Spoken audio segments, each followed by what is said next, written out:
Buenos días, buenas tardes, buenas noches, no sé a qué hora esté viendo. Aquí está mi tarea, el video, y espero que les guste. La crisis del modelo proteccionista keynesiano y el avance del neoliberalismo.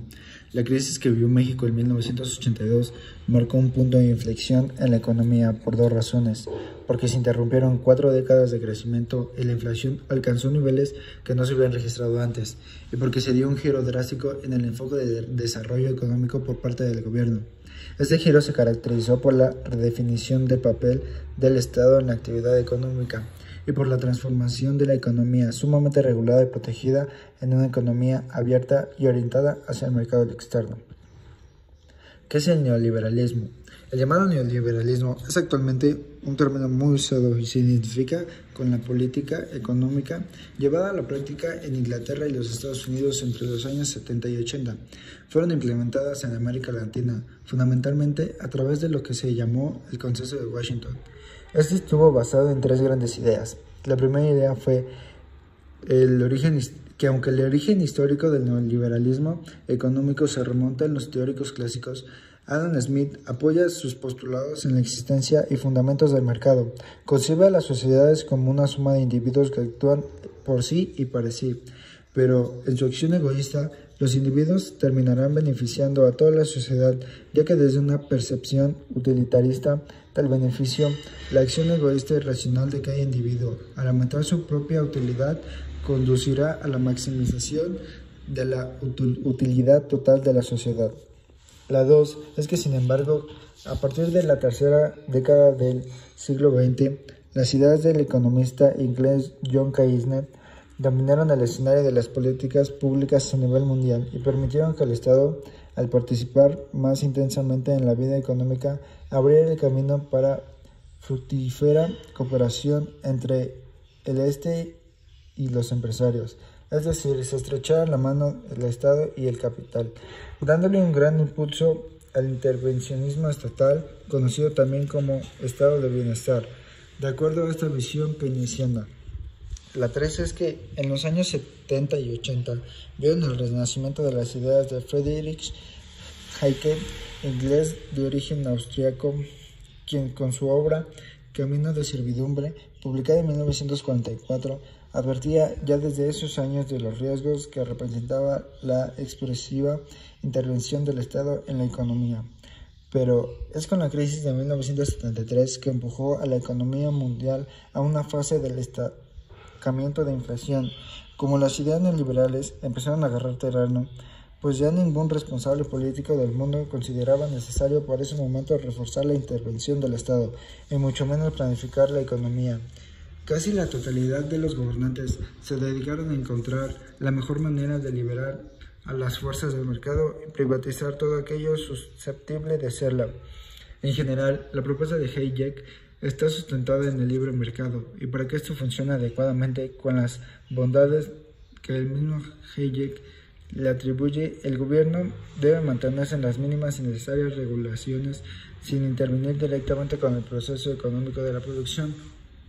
El neoliberalismo puso en duda el manejo del Estado asistencial, denunciando como costoso, centralista e ineficiente, irresponsable y estancamiento, así como el carácter desestabilizador de las tendencias igualitarias que planteaba.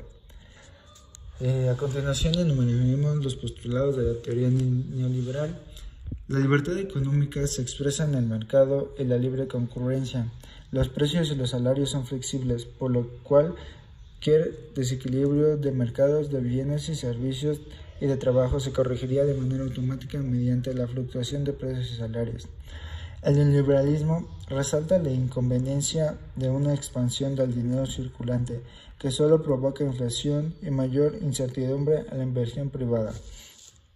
La idea neoliberal confía entonces que la libertad económica garantizará la eficiente en el desempeño económico de las personas que actúan siempre en función de sus propios intereses y se comportan de manera racional, de lo que asegura una asignación eficiente de los recursos que posee la sociedad. En una clara perspectiva utilitarista, el neoliberalismo evita evaluar la justicia de una distribución dada del ingreso y la riqueza en la sociedad, y se centra de manera exclusiva en maximizar la sumatoria de utilidades personales. En consecuencia, el neoliberalismo rechaza las políticas distributivas del ingreso, pues ellas se financian a través de mayores impuestos al capital, lo cual desestimula la inversión privada y frena el crecimiento económico sin propiciar un verdadero aumento del bienestar social. La propuesta anterior se impuso en los países de América Latina a través del llamado Consenso de Washington.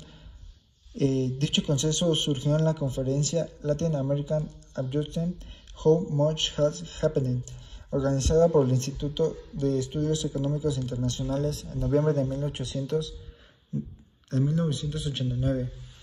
La conferencia identificó 10 aspectos que sirvieron de base para definir las reformas de política económica de los países deudores debían tener como objetivo.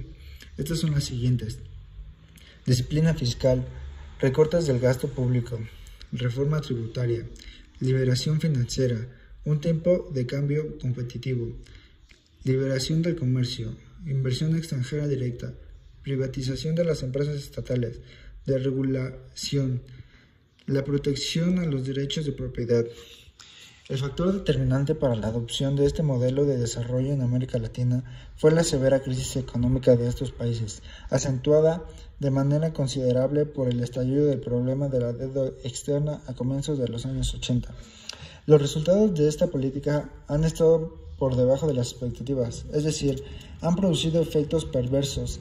La supresión de los déficits públicos han nacido no del aumento de los ingresos finales, sino de la reducción o eliminación de los gastos sociales, de las inversiones públicas. Las privatizaciones, en la mayoría de los casos, han consistido para las burguesías de Estado, a pesar del monopolio público al monopolio privado, con importaciones facilidades oficiales, sin conseguir la mejora de la producción, agravando así la crisis económica. Como consecuencia del abandono del sector público, la liberación del comercio ha favorecido la importación de bienes de consumo en el lugar de los equipos profundizando de este modelo el déficit del comercio exterior y los desequilibrios financieros.